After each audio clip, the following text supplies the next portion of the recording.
Prepare-se para conhecer os detalhes sombrios dessas histórias que provam.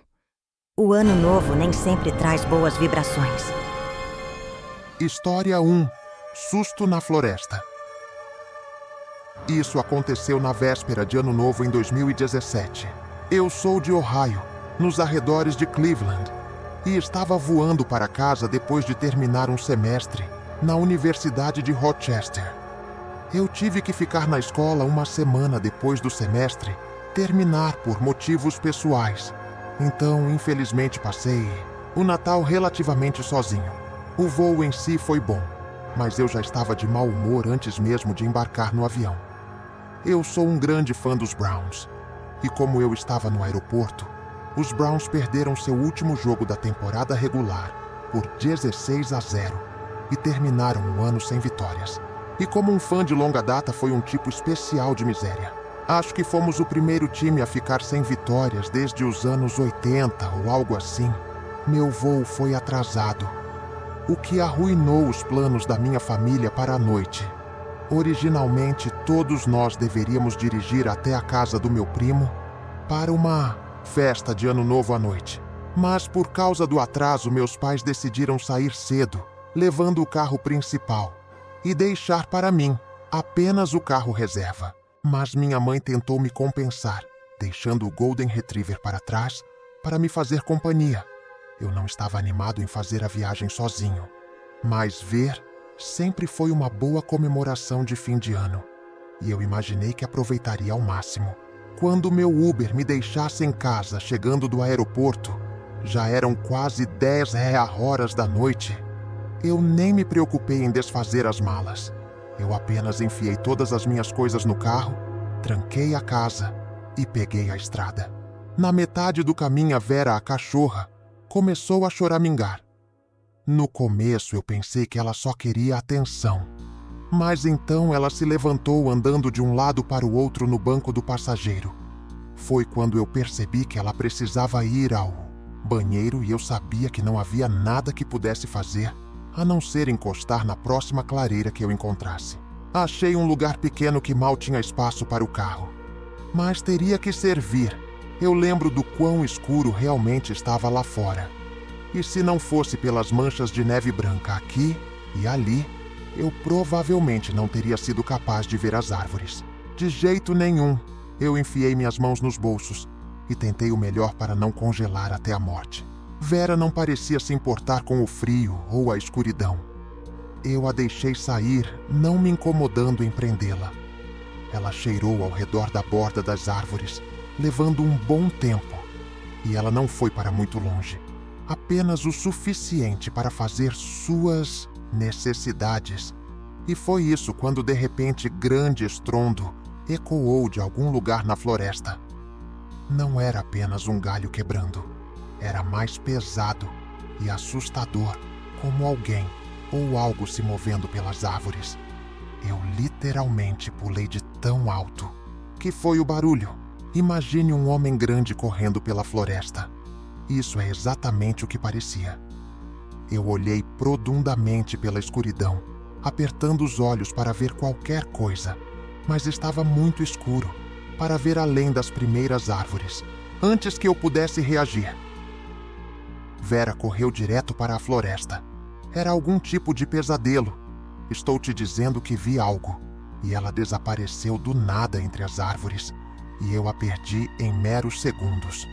Eu gritei o nome dela repetidamente, mas ela não voltou naquele momento. Meu coração estava disparado e começou a ficar difícil de respirar. O frio não ajudou em nada. Eu não podia deixá-la lá fora. Isso não era uma opção. E sem pensar, eu corri para a floresta cegamente gritando para ela voltar. Eu não queria pensar sobre o que ela estava perseguindo. Então, eu apenas corri, deixando a adrenalina tomar conta. A única luz para me ajudar foi a lanterna fraca do meu telefone e a fina camada de neve no chão. Estava tão escuro que eu estava praticamente correndo pelas árvores.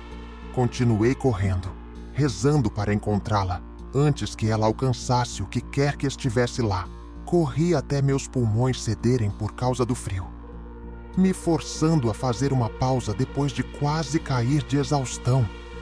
Inclinei-me contra uma árvore e senti que estava prestes a desmoronar honestamente. Não sabia o que fazer. E então, finalmente, a vi. Ela estava agachada e tremendo, caminhando devagar em minha direção. Seu rabo estava enfiado firmemente entre as pernas. Eu nunca a tinha visto assim antes. Abaixei meus joelhos e a abracei. O alívio inundou através de mim. Ela se pressionou contra mim e eu podia sentir seu corpo tremendo. Algo a tinha aterrorizado. Foi quando eu voltei à realidade e percebi o quão séria a situação era. Ainda estávamos no meio da floresta e ainda havia algo lá fora. Levantei-me da minha posição e disse a Vera para me seguir. Desta vez ela obedeceu e ficou ao meu lado, como se a vida dela dependesse disso. Começamos de volta para o carro, mas eu não tinha ideia se estava indo no caminho certo. Como se as coisas não estivessem ruins o suficiente. Eu quase pulei para fora da minha pele quando ouvi uma batida atrás de mim. Eu me esqueci que já estava cansado de tanto a correr. Vera disparou na minha frente e eu a segui rezando para não tropeçar. O som de batida não parou dessa vez. Parecia que estava nos seguindo. Eu nem consigo te dizer o quão assustada eu estava naquele momento. Eu sinceramente senti que ia morrer. Por algum milagre, Vera me levou direto de volta para o carro. E eu praticamente a joguei para dentro, antes de bater a porta, enquanto eu estava pulando no banco do motorista. Eu olhei de volta para a floresta e meu estômago embrulhou. Havia 3 figuras paradas na beira da floresta, nos observando. Eu enfiei as chaves na ignição exaída ali a toda velocidade. Eu não parei, eu nem diminuí a velocidade. Eu ainda estava em choque e depois de alguns quilômetros dirigindo, eu notei que ela estava sangrando e comecei a entrar em pânico quando percebi que havia um corte na barriga. Alguém a tinha esfaqueado. Eu pisei no freio e corri ao redor do carro para o porta-malas. Minha mãe sempre mantinha um kit de primeiros socorros em todos os carros. E pela primeira vez, sua insistência em estar excessivamente preparada valeu a pena. Eu limpei o corte de Vera, fiz o melhor que pude e enrolei seu machucado. Ela choramingou e eu me preocupei em não machucá-la ainda mais. Mas eu sabia que estava fazendo a coisa certa, pela primeira vez, desde que toda a sequência tinha começado. Eu me senti começando a relaxar. O pior tinha passado e eu tentei não pensar sobre isso pelo resto da viagem. Mas eu estava tão chocado que algo assim tinha acontecido comigo que acabei não contando aos meus pais ou parentes. Eu não sei, porque parecia uma daquelas coisas que você guarda para si mesmo. História 2. O limpa-neve, o que estou prestes a lhe dizer, é algo arrepiante. Eu ainda penso muito sobre isso, especialmente durante essa época do ano. Isso aconteceu na véspera de Ano Novo, alguns anos atrás. Eu estava dirigindo para a casa dos meus pais para comemorar o Ano Novo com eles, que moram a algumas horas de distância no norte da Pensilvânia. Então eu tinha saído no final da tarde imaginando que chegaria lá com bastante tempo de sobra. A viagem deveria ser simples. Eu sou do tipo que realmente gosta de viagens longas. Então, uma viagem tranquila e agradável me daria um tempo muito necessário para pensar. Mas o clima tinha outros planos. A neve começou a cair cerca de 1 hora na minha viagem. No começo era leve, apenas nevascas batendo no para-brisa. Nada com o que se preocupar. Eu achei a queda de neve, na verdade, bem bonita, mas tenho quase certeza que eu azarava a mim mesmo. Quanto mais eu dirigia, mais forte a neve caía. Ela simplesmente continuava caindo e caindo, até que eu estava literalmente no meio de uma nevasca muito forte. A estrada ficou escorregadia e a visibilidade caiu para quase nada. Meu carro, um pequeno sedã, não é exatamente ótimo na neve. Então, quando os pneus começaram a escorregar até nas menores colinas, eu sabia que tinha que encostar Não havia motivo em arriscar minha vida. Era minha culpa por não planejar a viagem melhor. Então eu encontrei um lugar no acostamento, longe o suficiente da estrada para evitar passar carros muito perto. Não que houvesse muitos. Eu mandei mensagem para meus pais sobre minha situação, e eles pareciam muito preocupados. Eu tentei tranquilizá-los que tudo ficaria bem, mas eu honestamente não tinha muita certeza sobre isso. Eu mesmo imaginei que esperaria o pior da tempestade passar, na esperança de que ela apenas aliviasse. Mas a neve não diminuiu. Na verdade, ela só parecia piorar. A partir daquele ponto, ela continuou se acumulando ao redor do carro e na estrada à frente. Depois de 1 hora mais ou menos, ficou claro que eu não iria a lugar nenhum naquela noite. Meu pai se ofereceu para tentar vir até mim, mas eu disse a Elec. Isso era um desejo de morte. Eu disse a eles que se a neve não diminuísse, eu chamaria a polícia, que ele prontamente aceitou como uma solução decente.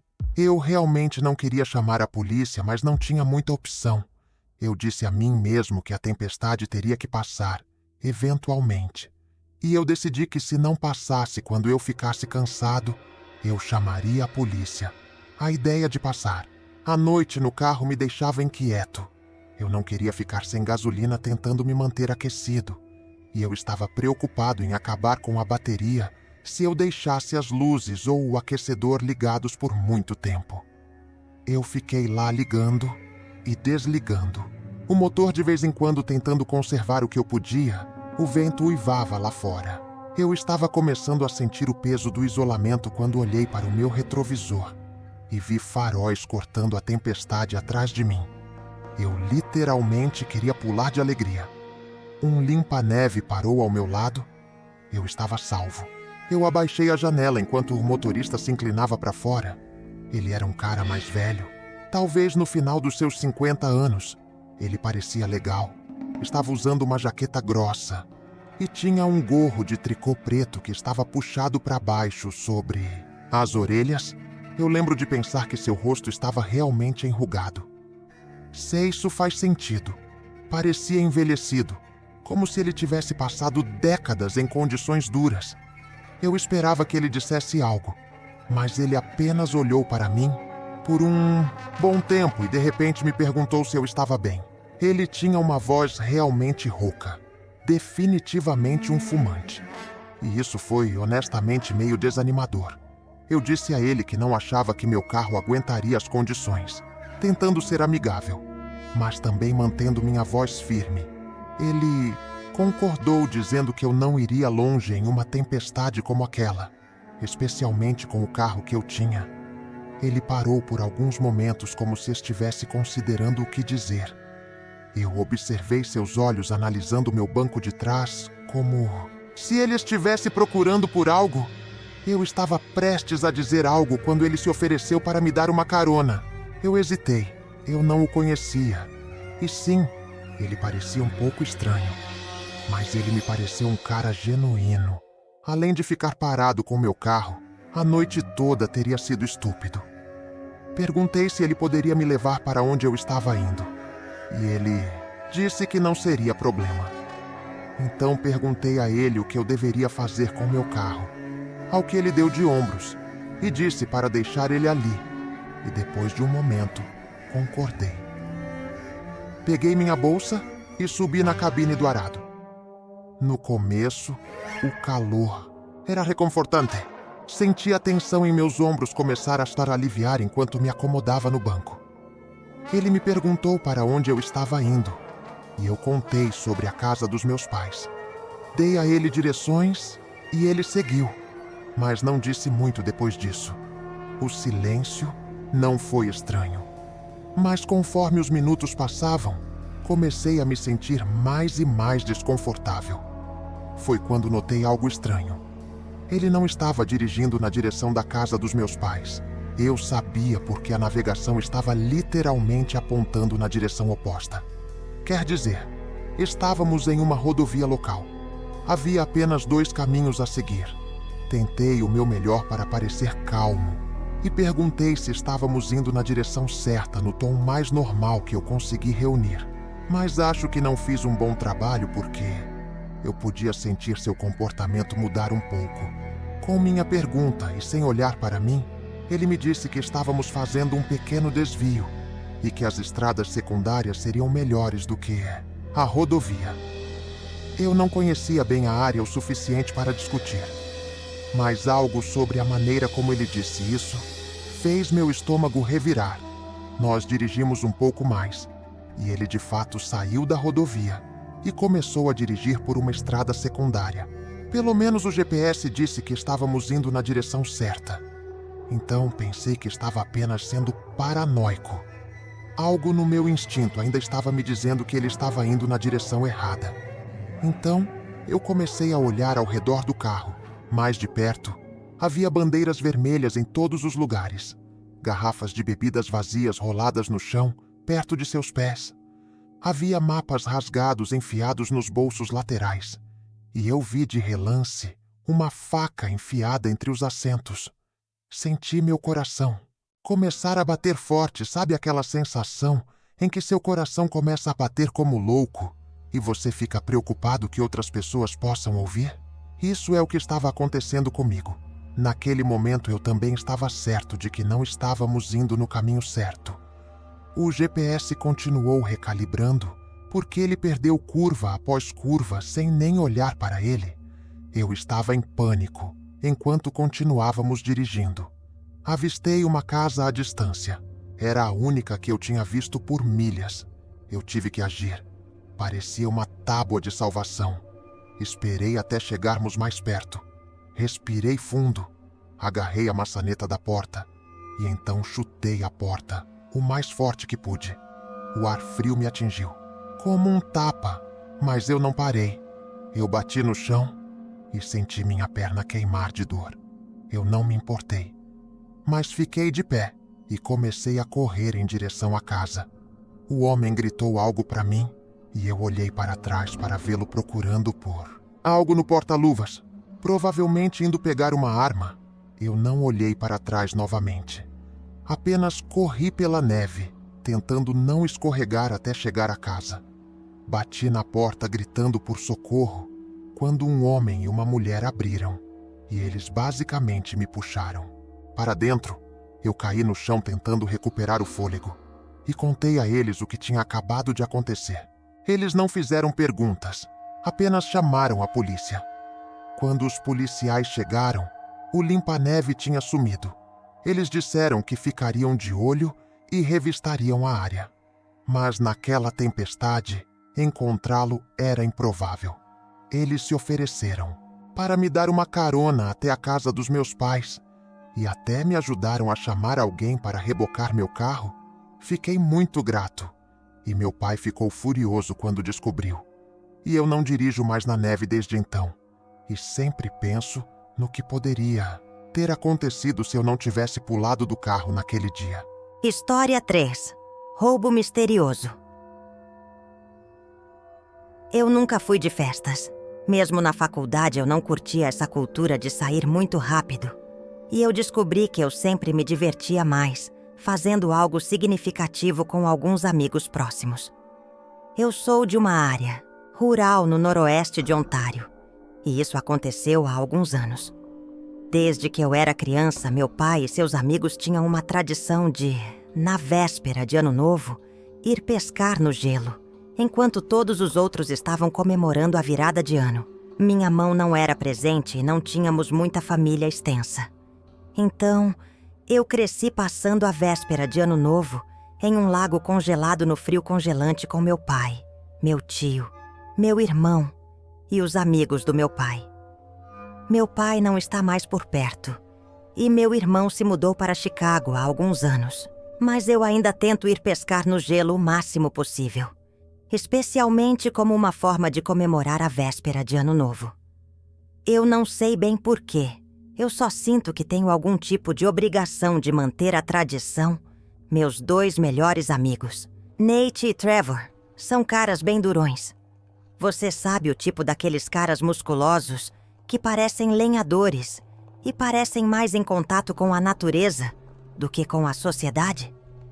É assim que eu me descrevo honestamente. De qualquer forma, nós três tentamos manter a tradição viva da melhor forma que podíamos. O que foi ótimo, porque passar a véspera de Ano Novo sozinho seria deprimente como um inferno. Nate era quem dirigia naquele dia. Seu caminhão era perfeito para o trabalho. Pneus grandes, tração nas 4 rodas e espaço suficiente na parte de trás para todo o nosso equipamento. Nós embalamos tudo o que precisávamos. Varas, iscas, um trenó para transportar tudo e um pequeno abrigo para nos proteger do pior do frio. A previsão era de uma noite clara, mas em Ontário, você nunca confia nos boletins meteorológicos inteiramente. Estávamos preparados para qualquer coisa. Pelo menos pensávamos que estávamos. O lago para o qual estávamos indo não era um lugar muito conhecido.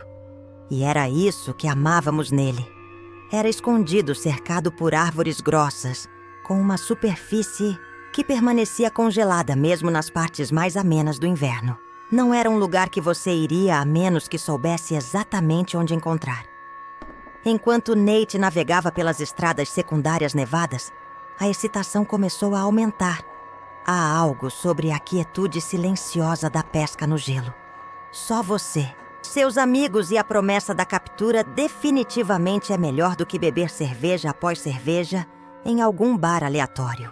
Quando paramos para estacionar perto do início da trilha, notei alguém parado por perto. Ele estava a alguns metros de distância, embrulhado em pesadas roupas de inverno. Mas algo nele não parecia certo. Ele não estava se movendo, apenas parado ali, olhando para nosso caminhão. No começo eu pensei que talvez ele fosse apenas um colega pescador nos avaliando. Mas então eu o vi olhar para seu telefone, depois para nós e depois para seu telefone novamente. Por algum motivo não pareceu casual. Eu realmente não sei como explicar. Apenas pareceu estranho. Eu murmurei para meus amigos que aquele cara estava me assustando. Os dois olharam para cima. Trevor deu de ombros e Nate não disse nada. Nós estávamos prestes a começar a descarregar, quando o homem de repente correu em nossa direção, acenando os braços freneticamente. Eu abri a janela para ouvir o que ele estava dizendo. Ele começou a gritar que precisávamos ajudá-lo imediatamente e que seu amigo tinha acabado de cair no gelo. Ele apontou para o telefone, dizendo que o outro cara com quem estavam apenas disse que ele parecia frenético e seu desespero era definitivamente real. Ele nem pensou. Trevor abriu a porta e então estávamos todos seguindo o homem, enquanto ele seguia pela trilha em direção ao lago. Não paramos para pegar nada, nem mesmo nossos casacos. A urgência em sua voz foi o suficiente para anular quaisquer dúvidas. O homem estava praticamente correndo e tivemos que correr para acompanhá-lo. Conforme nos aproximávamos do lago, comecei a notar algo que não parecia certo. Ele não estava nos levando para os pontos de pesca habituais. Em vez disso, estávamos indo em direção a uma parte mais remota da costa, longe de onde o gelo era mais espesso. Eu estava prestes a parar de segui-lo, mas era tarde demais. Eles apareceram à vista antes que pudéssemos fazer qualquer coisa. Mais 2 homens parados perto da beira do lago. Eles não estavam vestidos para pescar e eles não estavam se movendo. Eles estavam apenas parados ali, esperando. Meu sangue gelou. Um deles gritou para nós pararmos ali mesmo. Quando nos aproximamos, ele ergueu sua arma e apontou diretamente. Para mim, eu honestamente não consigo descrever a sensação que você tem quando alguém aponta uma arma para você. Espero que ninguém nunca tenha que experimentar o que eu senti naquele dia. Meu coração quase parou quando o homem que estávamos seguindo se virou para nós com um sorriso malicioso em seu rosto. Nós tínhamos sido enganados. O segundo cara exigiu as chaves de Nate junto com tudo o que tínhamos conosco. Nós realmente não tínhamos escolha. Esses caras não pareciam estar brincando por aí. Nate enfiou a mão no bolso e jogou as chaves do caminhão para o homem. E nós 3 esvaziamos nossos bolsos. Eu tentei segurar meu telefone, mas um dos homens me disse que também tínhamos telefones. Nate disse que o dele estava no carro. O que eles riram? Eu nunca estive mais furioso na minha vida. Como podemos ser tão idiotas? Eu fechei meus punhos, desejando acabar com aqueles caras armados. Eu teria acabado com todos eles em instantes. Eles pegaram tudo e nos levaram de volta sob a mira de uma arma, antes de um dos homens sair em disparada no carro de Nate. Os outros, 2 recuaram para a floresta, provavelmente para seu próprio veículo. Eu pensei em segui-los, mas imaginei que não seria de muita ajuda. Ficamos ali por um momento tremendo, antes de Nate pegar seu telefone. Eu sabia que ele tinha mentido sobre estar no carro. Eu honestamente não sei o que nós teríamos feito se ele não tivesse pensado rapidamente nisso. De alguma forma, ainda tínhamos sinal. E ele chamou a polícia explicando tudo o máximo que pôde. O policial nos disse para ficarmos parados e nós nos amontoamos juntos para nos aquecer enquanto esperávamos a ajuda chegar. Eu ainda estava muito bravo. Nate foi o pior. Embora ele continuasse chutando árvores próximas e xingando a plenos pulmões. Não havia nada que Trevor ou eu pudéssemos fazer para acalmá-lo. A coisa toda aconteceu tão rápido que eu honestamente ainda estava processando. Tudo por que diabos haveria pessoas no meio do nada, na véspera de Ano Novo? Não fazia nenhum sentido. Vou pular todos os detalhes chatos. Os policiais fizeram um relatório oficial e foram gentis o suficiente para nos levar de volta para a casa de Trevor, que era a mais próxima. Como você pode esperar, o carro de Nate nunca foi localizado e aquelas pessoas nunca foram pegas. Nós 3 ainda não conseguimos acreditar no que aconteceu. Trevor acha que nós apenas tropeçamos nas pessoas erradas na hora errada e que elas não estavam planejando nos roubar. Mas simplesmente aconteceu de nós sermos os alvos perfeitos. E eu acho que isso é possível. Mas ainda parece tão improvável que simplesmente abre uma armadilha para algumas pessoas aleatórias numa determinada ocasião. Mas também não faria sentido para eles estarem esperando por nós em um local isolado. Eles não tinham garantia de que alguém apareceria. Eu realmente não tenho ideia do que pensar sobre com todo esse incidente.